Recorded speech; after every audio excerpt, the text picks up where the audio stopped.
जिला के कांग्रेस के माननीय अध्यक्ष इमाम अली चिंटू साहब, मास्टर इस्लाम साहब, सरवर साहब, मंजर इमाम साहब, दारा साहब, हसीब भाई, डॉक्टर राजेंद्र कुमार जी, डॉक्टर मोहम्मद हुसैन आज़ाद साहब, हमारे मरहूम वालिद का भी नाम वही था आज़ाद साहब, डॉक्टर नदीम साहब, धनंजय कुमार जी, शमशाद साहब, कौसर साहब, हसीब साहब, मुख्तार साहब, गुलाम सरवर साहब, डॉक्टर हसन साहब, मेहदी हसन साहब, शमशाद साहब, वसीम साहब, हाफिज मिराज साहब और जितने भी हमारे यहाँ पे मौजूद साथी हैं, लीडर हैं, अदर इमाम साहब, आप सबको मेरा सलाम और प्रणाम और बहुत बहुत शुक्रिया कि आप लोग यहाँ पे मौजूद हैं। और ये कांग्रेस का कार्यक्रम है जो माननीय इमाम अली जिला अध्यक्ष हैं और हमारे सीनियर कांग्रेसी साथी कलेक्टर साहब और सद्दाम साहब और जितने भी हमारे कांग्रेस साथी यहाँ पे हैं, उनका प्रोग्राम है और मुझे यहाँ दावत हुई है आने की। तो ये मौका अच्छा है हमारे लिए कि आपके बीच में सलाम करने का मौका मिला। और जैसा कि मुखिया साहब ने बताया कि भाई आपके बारे में भी चर्चा हो तो थोड़ा बहुत मैं रखूंगा आपके सामने। और आपको बताया दारा साहब ने कि कल जो है राजस्थान, जुनेद आलम साहब आपसे गुजारिश है कि आप यहाँ पे बैठे। तो कल जो है राजस्थान और मध्य प्रदेश का कांग्रेस का टिकट फाइनल होने वाला है। और जैसा कि उन्होंने बताया कि कांग्रेस की वो कमेटी जो ये फैसला करती है कि एमएलए का कौन कैंडिडेट होगा और एमपी का कौन कैंडिडेट होगा, उसी का एक मीटिंग है कल। और हो सकता है परसों भी हो, तरसों भी हो या कल ही जो बचा हुआ है राज्य उसका कल फैसला हो जाए। इसीलिए मजबूरी में मुझे यहाँ से जाना पड़ेगा अगले 4-5 मिनट में, क्योंकि 5:30-6 बजे फ्लाइट है, उससे पहले आधा घंटा पहले कम से कम पहुँचना है।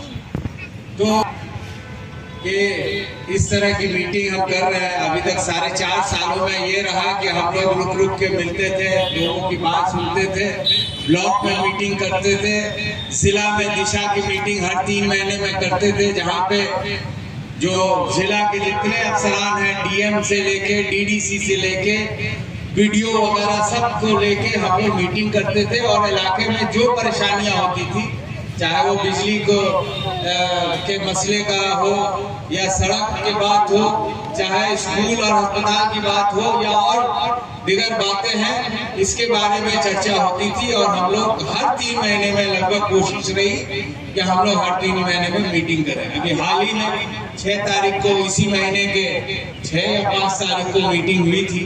अगली मीटिंग दिसंबर के आखिर में इंशाल्लाह करेंगे।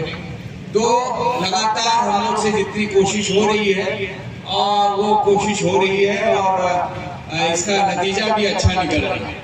और नतीजा अगर आप नजर उठा के देखें तो आपके एक तरफ जो है एक्सप्रेस वे बन रहा है जो सीधे बर्मा के बॉर्डर से पाकिस्तान के बॉर्डर तक का सड़क आपका लिंक हो जाए। नहीं तो होता क्या था कि आपको किशनगंज जाना पड़ता था, फिर वहां से पूर्णिया अररिया होते हुए वो सड़क पकड़ना पड़ता था। ये एक बहुत बड़ा तोहफा हम लोग लेके आ पाए।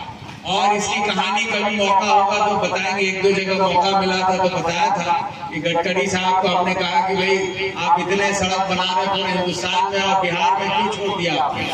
और उसी का नतीजा ये हुआ कि ये सड़क हम लोग लेके आ पाए। इसके अलावा भी कई सड़कें, कई ब्रिजेज हैं। और साथ ही में हम लोग बचपन में यहाँ पे बुजुर्ग भी बहुत लोग हैं, हम लोग सुनते थे कि गलगलिया से अररिया ट्रेन जो आज, लेकिन हम लोग खाली सुनते थे। ये हम लोग के लिए फख्र की बात है कि ये हम लोग ने चालू करवाया और इंशाल्लाह 1 साल के अंदर अंदर ट्रेन भी चलने लगी। इसमें बहुत हमारी जमीनें सरकार की तरफ ली गई, कई लोग तो करोड़पति भी बन गए। अच्छा, तो कम्युनिकेशन से हर तरह की चीजें सहूलियतें आती है इलाके में, स्कूल कॉलेजेस भी बेहतर होते हैं। तो ये 2 बुनियादी चीजें जो आपके यहाँ हैं और तीसरा जो बाईसी से लेके आपका दिगल बैंक तक चौड़ी सड़क का काम शुरू भी हो गया। आप लोग अगर बरबट्टा साइड जाते होंगे तो वहां देख रहे हैं कि काम शुरू हो गया, काम धीरे धीरे आगे बढ़ेगा। इसके अलावा भी कहिए, अभी हाल ही में PMJSY जो MP के माध्यम से रिकमेंड होके सड़कें और पुलें बनती हैं, पूरे बिहार में 2400 किलोमीटर में आपको 60 किलोमीटर का हिस्सा मिलता है अगर आप 40 MP में बराबर बांटे। लेकिन 60 किलोमीटर के बजाय आपको 415 या 416 किलोमीटर मिला, जो 7 MP के बराबर। उसी तरह अगर जो पिछला पुलों का आप सूची देखेंगे, 471 पूरे बिहार में पुल बना, उसमें आपका 12 पुल भी एक MP का हिस्से में नहीं आता। लेकिन आपको पूरे बिहार का लगभग 1/3 पुल, मतलब 145 पुल आपके यहाँ बना। तो ये हो रहा है, और इसके ये तो होगा, और इसके अलावा भी जितना आपके बगल में काम हुआ है वो आपके नजर में है, उसको दोहराने की जरूरत नहीं। उसी के तहत जितने भी समस्या आपके बीच में हमें जानकारी मिलती है, चाहे पार्लियामेंट हो, चाहे चीफ मिनिस्टर हो, चाहे सेक्रेटरी हो, चाहे DM हो, चाहे सेंट्रल मिनिस्टर हो, AMU का मसला हो, महानंदा बेसिन का मसला हो, हमारे यहाँ कॉलेज अस्पतालों की कमी का मसला हो, किशनगंज में एम्स लाने की मसला हो, हर बिंदु पे हमने बार बार वहां पे आवाज उठाई। आप में से कुछ लोग जरूर देखे होंगे।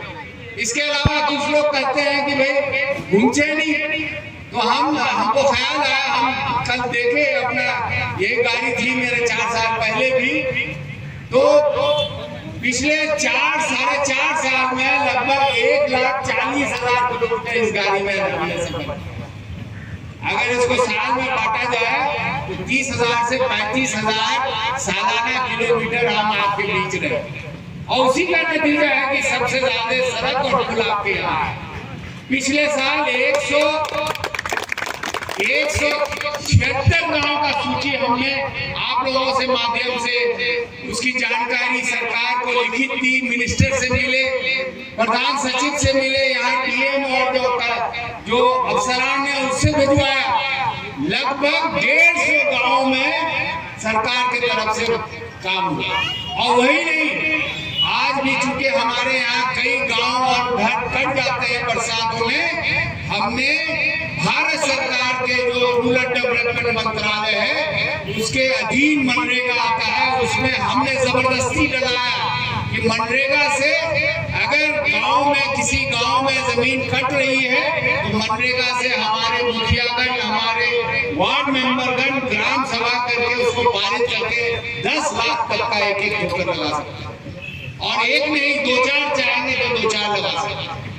और वो इम्प्लीमेंट हुआ। उसके बाद वहां पास कराने के बाद बिहार सरकार से हमने मांग की, बिहार सरकार के मंत्री और सचिव से बात की, और आज कई जगह हमारे मुखियागण कर रहे हैं, आपके यहाँ भी कर रहे हो। तो ये सब कुछ बातें हैं जो हमने आपके बीच रखा, और मैं आदरणीय हमारे कांग्रेस अध्यक्ष चिंटू जी से इजाजत चाहूंगा, क्योंकि जैसा मैंने शुरू में बताया कि जहाज में जाना हमारे प्रेस के भी साथीगण हैं, तो मेरी आपसे गुजारिश है जो मैं बोल रहा हूँ उसी में से आप जो इस्तेमाल करना है इस्तेमाल करें, और कभी मौका होगा तो इंटरव्यू भी हम लोग करेंगे, क्योंकि इलाके में घूमते ही रहते हैं। जब जब आपको मौका होगा, मुलाकात होगी, तो उस पर आपका कोई सवाल होगा तो उस पर हम जरूर जवाब देंगे। और